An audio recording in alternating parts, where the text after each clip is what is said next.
Hi, in this video I'm going to show you 3 different ways to true up your seams after you digitized your pattern.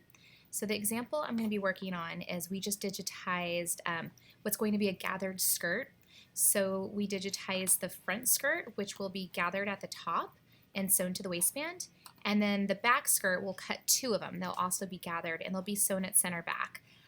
Seam, and the waistband will wrap all the way around. So the waistband does not have side seams. It will just meet at center back. So in order to true up your seams, you first need to know which piece gets sewn together.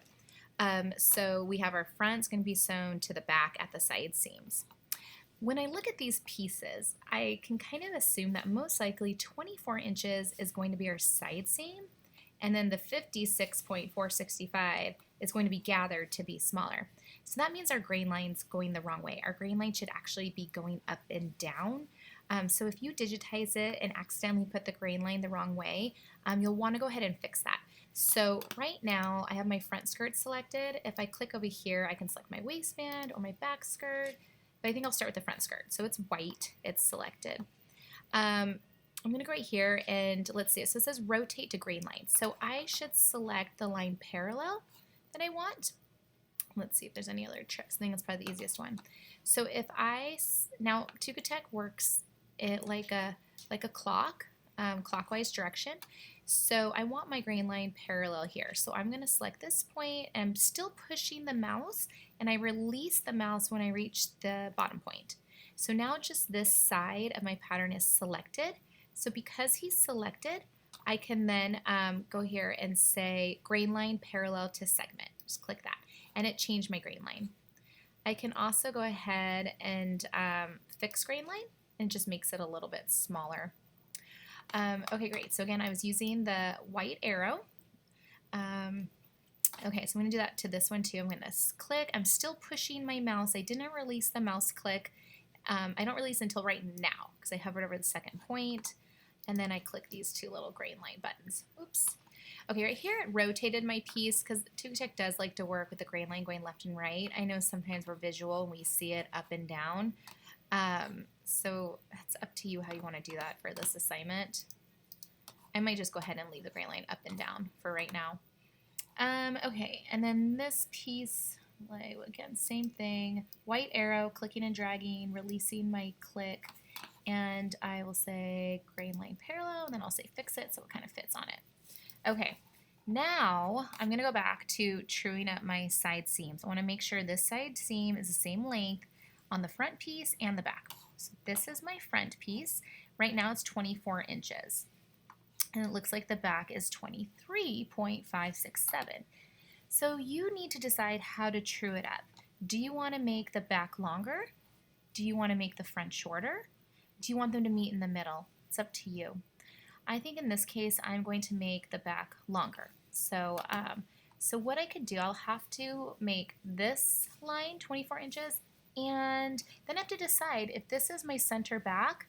It could stay at 23 if it gets sewn to the other center back, but it just might be unbalanced and a little funny looking. It depends.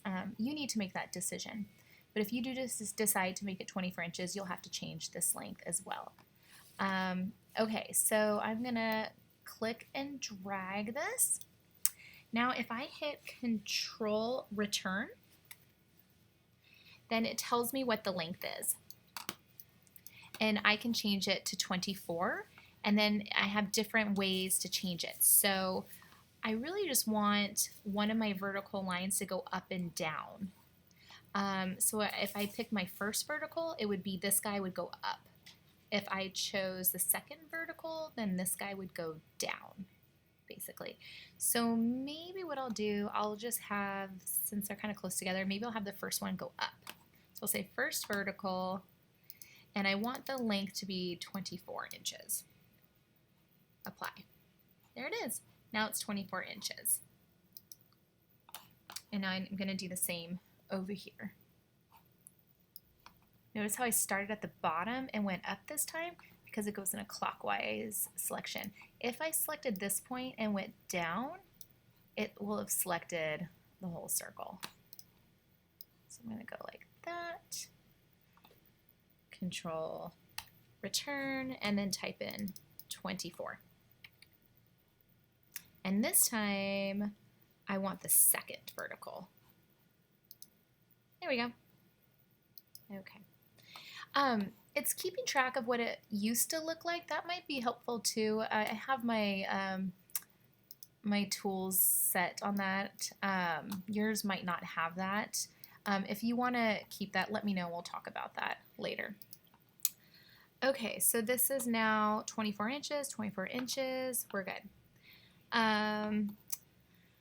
Okay, another way, if I didn't want to use the control return method and typing in the number, I could have also just used this move point, keyboard shortcut Q, and you can, if you click it, it's kind of like magnetically stuck to you, and you can just move it yourself where you want it to. And here you can type, right where I clicked, it was negative 1.67. You know, you could do the math and just say, no, move it down just 1 inch, negative 1, and say, okay. So now it's 23 inches instead of 24. So that's another option if you wanted to do that. Also, when you click this guy, if you know you want to go straight up and down and not at an angle, if you hold Shift V, it will keep it on the vertical line.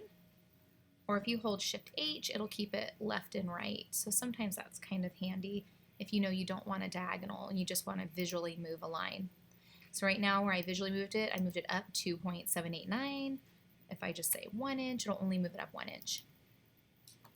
If you know you want to move both of them at the same time, we have this handy tool. It'll move a line parallel, so you can click it. And again, you have to go clockwise. So I'll click the first one, and then I just click the second one. And then I click the second one, and I can move it up.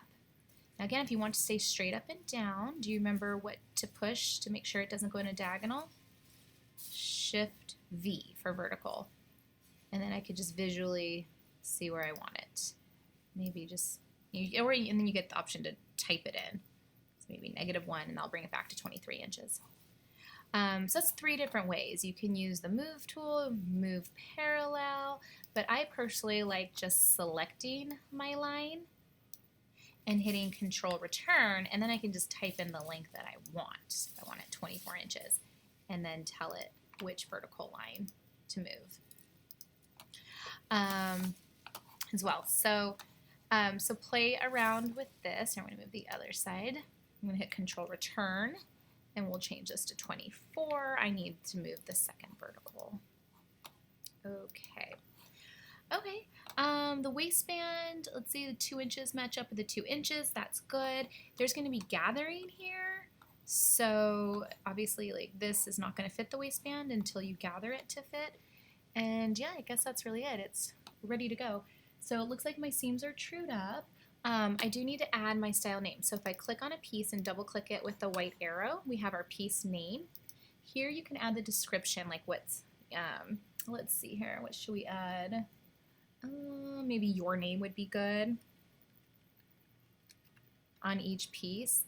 Let's see here, you're gonna write, you might want to write here as well, cut 1 for yourself.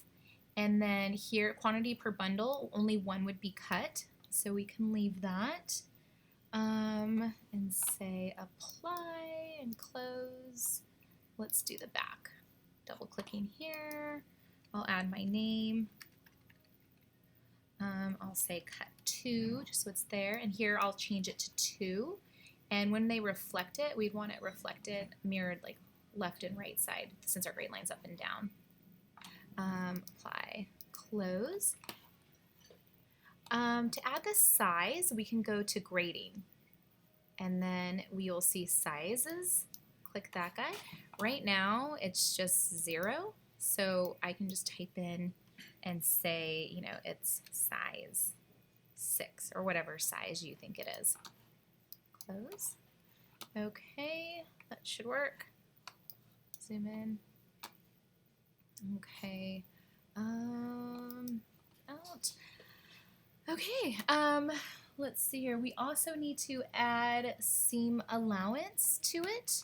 So once you're done truing up all the pieces, you can go to Seam, Global Seam, and you can say all pieces in the work area, and you can say 1/2 inch, 0.5. Okay. Okay. Let's say we want to view our seam allowance. Let's see here. There we go. There we go. I'm just under piece view. If I click seam, then we'll actually get to see it. We'll say, okay. There we go. So now you can see the seam allowances on the outside. Let's say our hem, we want a 1 inch seam allowance, not 1/2 inch. You can just go ahead to the bottom of that and select it, and then hit the letter S for seam, or you can go click this little sewing machine, and right now it's at 1/2 inch. We can just change it to the number 1. And then there's different ways you can turn back your seam allowance as well. This might be a little intermediate, so just change it to 1 inch is probably fine. Say apply, okay, and you can see now it's 1 inch seam allowance here. Yeah, that's basically it. If you have some notches, there is a notch tool as well. You can use here, and you just click on it, and I recommend doing the slit notch. Say okay. You can add notches. Yeah, but anyways, this is just supposed to be a short video about how to true up your seams. Let me know if you have more questions and we can talk about it in class.